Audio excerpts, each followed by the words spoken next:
What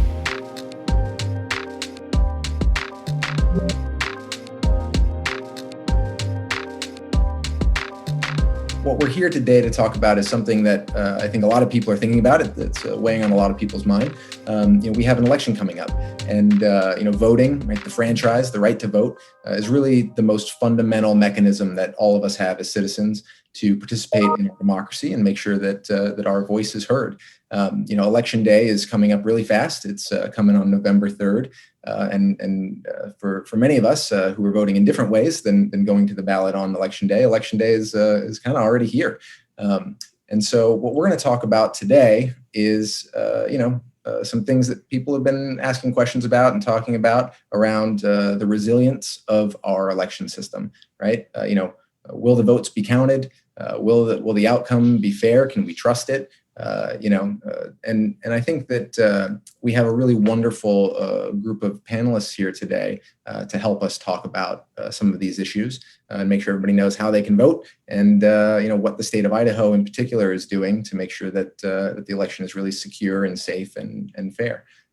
So joining me today, my name is Ian Harris. I'm the CEO of Vynyl, and we're really glad to be a sponsor and a supporter of our Boise Startup Week.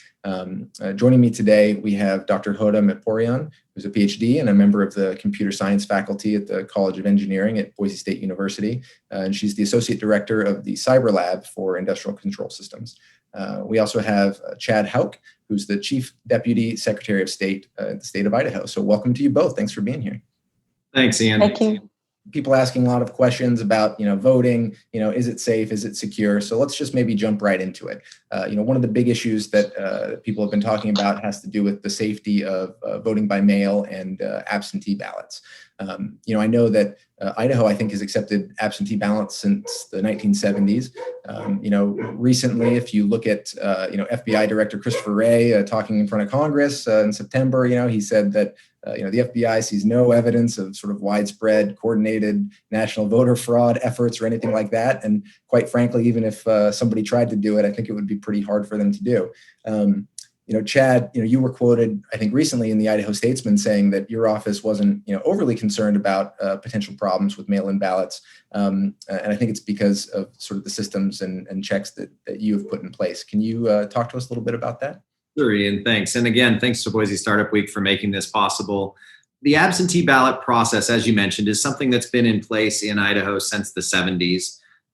We've certainly seen an uptick in the percentage of voters utilizing it, especially given that our past election, the past primary that we just had in May, was operated 100% by absentees. So coming into this election, given that voters had the option when selecting their May ballot of being able to select a November absentee ballot as well at the same time on that application, we've seen a tremendous uptick. We, in fact, had over 350,000 ballots requested before that 30-day kind of cutoff when that first batch of ballots would go out. So before any absentee ballots were even mailed, over 350,000 Idaho voters requesting an absentee ballot. That's unheard of. That's never been that way before. To that end, though, we're really just scaling on an already established process. And I think that's one of the things that's super important to understand is that, as you said, elections are processes, elections are systems. And I don't think a lot of people understand just how complex those systems and those processes are and how established they are in terms of the functions and the things that go into them. So in terms of the absentee ballot, we're going to take a look at a couple of screens here. One of the theories is that absentee ballots not being secure, often confused with some of the states that maybe use a all-mail ballot process whereby every voter actually gets a ballot in the mail just because they're registered to vote. Now in Idaho, that's not the case. And in Idaho, you do have to request that absentee ballot. So we're going to start there. I'm going to go ahead and put a screen share up here. So the first thing we're seeing here is the actual request process. Now this, you can request in two manners here in Idaho. You can request online at idahovotes.gov during the window of time that tool is available in terms of dates. And in order to do so, it takes the 4 digits of your last 4 of your social security number or your Idaho driver's license. Now, the reason we're doing that is we're cross-checking that information against your voter registration record and the information in that database. If those numbers match up perfectly, then we can go ahead and be verified and we can get that ballot processed. If it's not verified, then you're going to move down and use that paper form. In the paper form, a county clerk is going to verify all your submitted information and make sure that that signature matches. If the signature matches what's on file, then you're verified and you can move forward. If you're not, they go into what they call a resolution process. But again, you can see that there's some level of complexity here in this process. Now, if we move forward past the ballot request itself, then you get into some of the physical security components that are actually in the ballot and the secrecy envelopes and return envelopes that go out. Every ballot contains a security measure to differentiate it from some other unofficial or photocopied ballot. So the ballot itself has a layer of security to it. There's a secrecy envelope to ensure that ballot choices are maintained as the Constitution says in privacy when it's returned. And then there's the outer ballot return envelope. That outer ballot return envelope has a pre-printed name on it. It also has a pre-printed barcode on it that ties to the voter record. If all of that doesn't match with the signature, it goes back into a resolution process as well. So several security measures there. And then finally, when you go to once that signature is verified and the ballot itself is verified, then we go into the secrecy envelope. We look at, is there only one ballot in there? If there's only one ballot in there and it's not a duplicate or multiple ballots, then that ballot is official and it's ready for tabulation. All told, that's about 14 steps just to get to the point of that ballot being ready to be counted. And then at that point, it joins the other ballots and is tabulated as an absentee record. So as you can see, quite a complex process and system there to get through those steps. Awesome. Thanks for sharing all of that with us. I think there's another issue that people have been concerned about, and maybe we can talk about this briefly. And obviously, the word unprecedented or sort of unique, these words have kind of become cliche. But we are living through an unprecedented time, and certainly in my lifetime, I can't remember an election that was affected by anything like what we have going on with COVID-19 and, folks, trying to maintain social distancing and all those kinds of things. I know that in the state of Idaho, the counties run the polling locations, but maybe can you talk a little bit about, what the counties are doing to make sure that the polling locations themselves are clean and sort of safe for people who are coming out to vote? Certainly. So there's a number of different things that play into the election day vote. And one of the first and foremost is all of those opportunities to vote before election day. What I mean by that is your absentee processes, obviously, and the ability to get that ballot returned either by mail or by returning it in person to a drop box or to the county elections office itself. Then, of course, you have early voting, and those are going to take place either as an in-person absentee or in what they call an early voting polling location, depending on county. Those numbers are going to drastically reduce the number of people that are participating in the election on election day. So there's our first measure. It's reducing the number of people at a polling location in terms of each precinct specifically. Then we go into the PPE that counties are utilizing. We've had discussions I've actually physically gone out and met with every one of our 44 counties and the clerks therefore. And had discussions with them on, are you equipped for what you need for your PPE? What are your plans? What is your game plan? What do your locations look like? Those kinds of scenarios. And while it's going to vary in different counties, because every one of Idaho's counties has kind of a different situation in terms of what COVID looks like in their location. Some places have very few cases. They're still going to be dealing with PPE. They're still going to be taking precautions, but maybe not to the same level or at the same extent that a county with a higher number of cases might. So again, that'll be managed on a regional and county by county basis, but extensive planning in place. We had Anheuser-Busch, for example, contributed thousands of gallons of hand sanitizer, and in partnership with Anheuser-Busch and the Idaho Guard, we've distributed that hand sanitizer to all the counties. So we know that component of the PPE equation is taken care of. So you'll see those hand sanitizer bottles in all of your physical polling locations come November 3rd. Well, let's bring Hoda in here a little bit. One of the other areas I think that has received a lot of press, people talk about, is this idea of, sort of like hacking our election systems, right? You have voting systems that are, electronic. You have tabulation that's happening in electronic systems.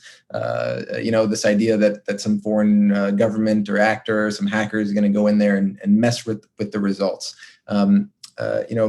Hoda, I know that this is something that you've spent a lot of time thinking about and working on and working with the state. Can you talk to us a little bit about that? Absolutely. So as you mentioned, Ian, trust and confidence basically in U.S. elections, we have been hearing it's a bit declined over the past decades.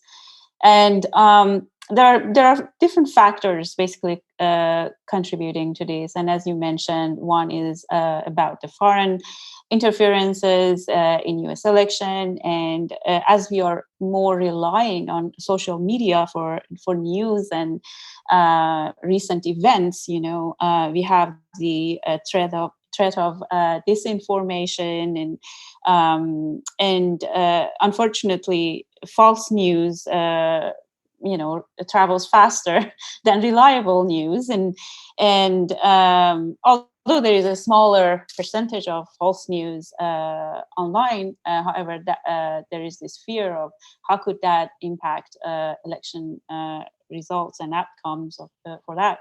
Basically, these trends are worrying because the result of that lack of confidence in election integrity will eventually reduces voter participation and trust in government, which we do not want that. And the state of Idaho has been very proactive in conducting research, basically collaborating with different election administrators and local leaders. We have had several, this is our third years collaborating with the state.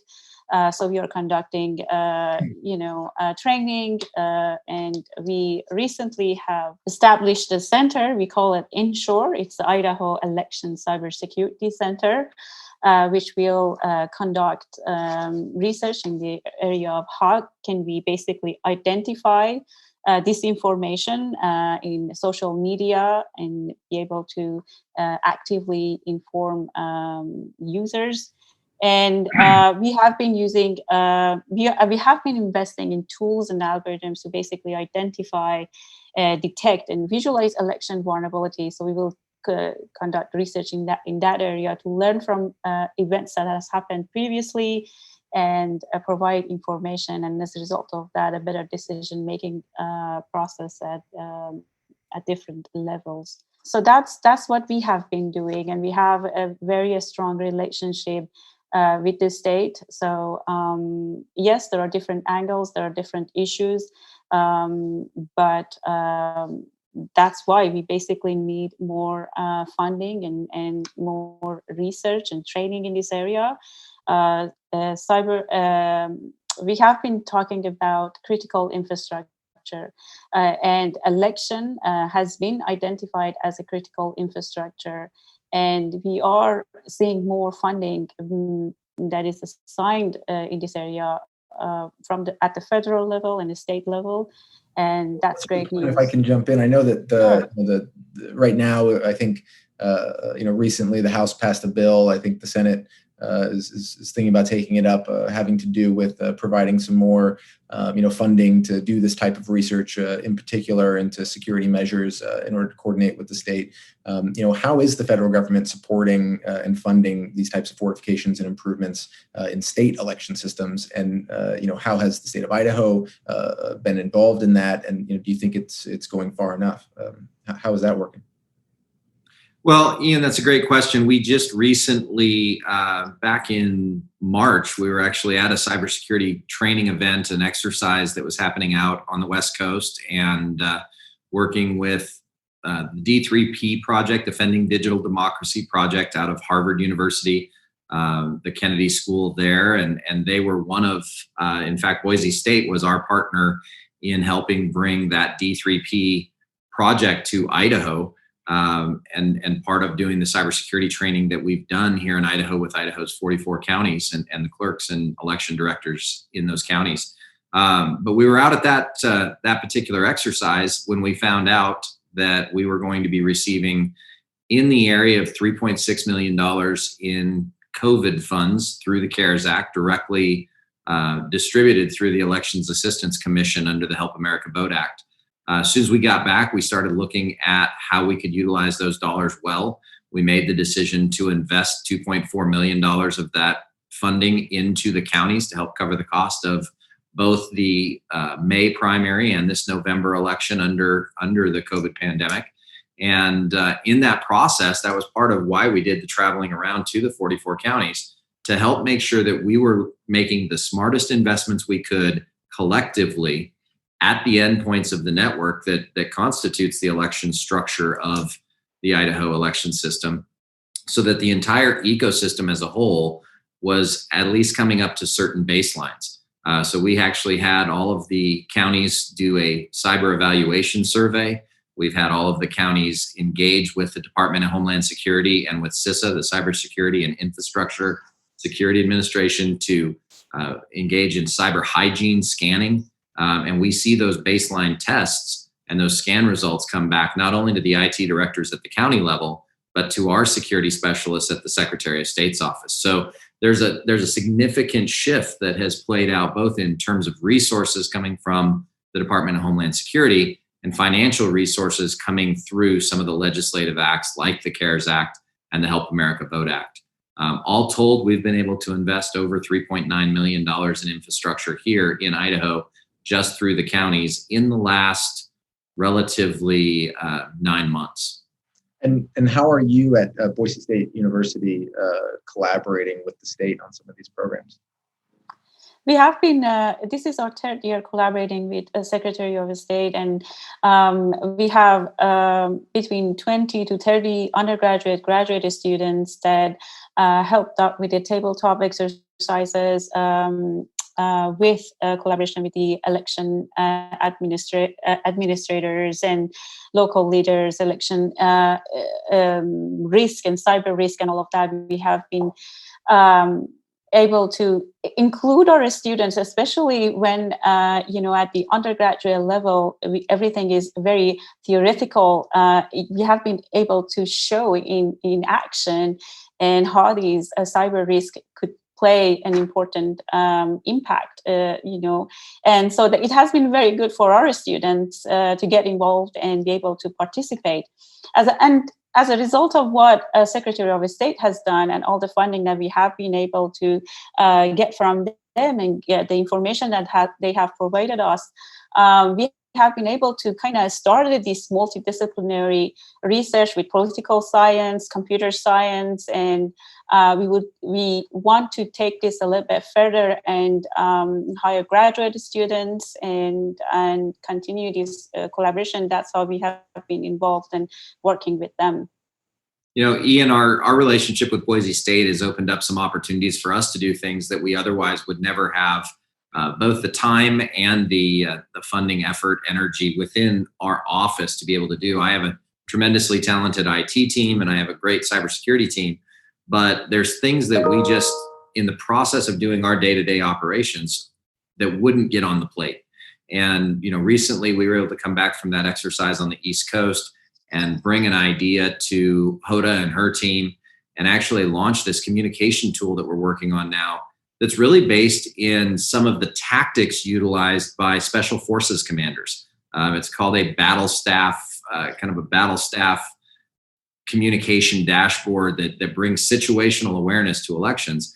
That's a tool that Boise State is developing at our request right now. We're prototyping through some of those ideas with the hope of being able to, over the course of the next year, start to put that in kind of a testing phase. But the idea being that at the Secretary of State's office on Election Day, we would be able to have a situational awareness of the issues and the challenges that are facing not only the 44 different counties all at a collective dashboard, but then to be able to see that and stretch it out beyond the counties to the precinct level, give visibilities to the counties and the county election officials of what's going on in their precinct, see emerging patterns and do some data analysis on what's going on in that environment, And then even beyond that, stretch it out and coordinate with operations and emergency management that we already have in the state with GIS overlays, things like, just as a really simple classic example, if a power outage were to happen, the ability to be able to tell a county election director how far they need to move their precinct in order to get outside of the power grid challenge,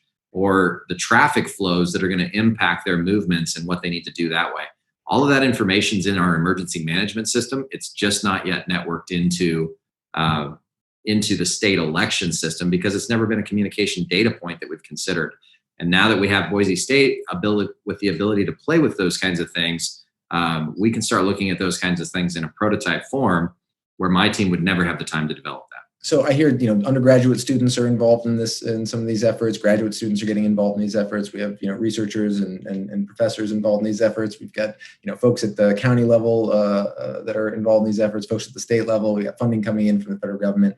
How can the people who are watching today, right, regular citizens, business people, entrepreneurs, other types of students, just people who are watching today and participating here in Boise Startup Week, how can they get involved? Is there anything that they can do to help out to make sure that we have good, safe, secure, and trusted election infrastructure and systems?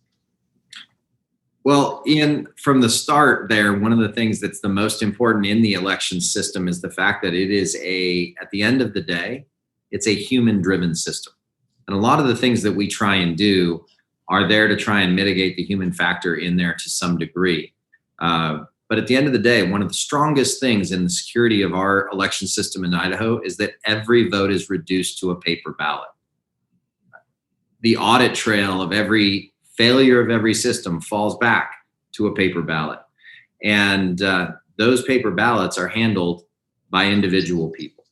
So at the end of the day, being in a polling location, helping out as a poll worker is still one of the most critical components to the system. The number of polling locations that are able to open on any given election day is dictated both by the locations that are available, so actual physical location infrastructure, and by the number of people that are willing to go out and spend that day, 14 hours or so, even longer possibly, making that system work. And more as technology increases, as electronic poll books become more prevalent, as the technology starts to come into the space, people that can operate that technology become more and more critical. So it would be great to see individuals trying to come into the county and helping out at that poll worker position. That's really where it starts, and that's really where the majority of the work gets done. Awesome. I would also want to kind of build on what Chad said, and I think as a citizen, it would be really good to train ourselves about voter registration, about absentee ballot, how secure they are, and if you hear or see a news on a Twitter, on Facebook, make sure that you verify the source of the news and decide for yourself. You have the knowledge, and you can. And as Chad said, the human component of the system and the security and safety of the system is dependent in that human component. And the more we know, the more we train ourselves and learn about the different aspects of election. We as a human, as part of that chain, we can decide better. Hoda, that's such a great truth right there, because the system itself is actually a very well-built system. The decentralization of the election system nationally is one of its strongest points. But we've said it in the Secretary of State's office for a long time. The easiest way to get to the Secretary of State's elections from an integrity standpoint is to not focus on elections. The easiest way to disrupt the elections in the state of Idaho would be to go find some way to put graffiti on the homepage of the Secretary of State's corporate website, because most people don't differentiate between the corporate filing system of the Secretary of State and the election system and the elections website of the Secretary of State. They just see it's the Secretary of State. In fact, 2 years ago, I was on my way in about 5 days before Election Day. I was on my way down State Street headed for the Capitol. I got a phone call saying, hey, the Secretary of State's website has been hacked. I pulled over to the side of the road. I looked up my the Idaho Votes website. It was good. I looked up sos.idaho.gov. It was good. I said, read me the URL at the top. What they read me was not even the Secretary of State's website. It was actually a different agency. I won't throw them under the bus right now by any means, but it was a different state agency, and there was a manifesto on that website, and the press release that the hackers had put out at the same time that they hacked the website was that they were going to be successful at hacking A, B, and C. They only got A and B. But because the press release went out and because nobody verified, I still got that phone call. And the news still ran that the state website that the Secretary of State's website had been compromised. It was bad information, but the easiest way that people are going to get in and mess with election integrity is not to get into the system itself.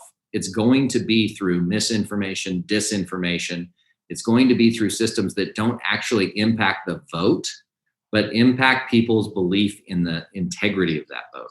And that's where we really need to do a good job of shoring ourselves up. Get your information from trusted sources. Verify. Don't fall for spoofs. Don't question it. If you see something that looks illogical, question it. Find a verified source and check it before you go propagating that bad information and spreading it. I think that's great advice. And with that, maybe we can be a source of good information for people who are watching this now. We can shift a little bit and talk about something that everybody should be doing, which is making a plan to vote, whether that's absentee or by mail, going to a drop-off location, participating in early vote, and just really thinking about what is your plan to vote. Are you ready to have an impact and have your voice heard in the upcoming election? So let's talk about that a little bit. This session might air a little bit sooner, but it's probably going to air somewhere around the week of October 26th. Election day, as everybody knows, is November 3rd, but there are a lot of ways people can start voting before that. And so maybe we can go through a little bit of those, a couple of those things right now. It looks like if someone wants to request an absentee ballot, that they have to do that by October 23rd. Is that correct, Chad? That is correct. October 23rd. Applications have to be received by the county clerk by 5 p.m. That is the cutoff time. You might think that online you could continue to do so later, but it's 5 o'clock. It's the cutoff date, October 23rd, 5 p.m. In the hands of the county clerk for that absentee ballot request to be processed. Now, I will note that if you do wait that long to request your absentee ballot, you've got to understand that it's going to take time for it to get mailed to you. And by the time you receive it, you may not have enough time to get it back by mail. So you could then take it and drop it off by putting it in the back in the hands of the clerk, driving it to the appropriate drop-off location, or by putting it into one of the drop slots that your county is going to make available.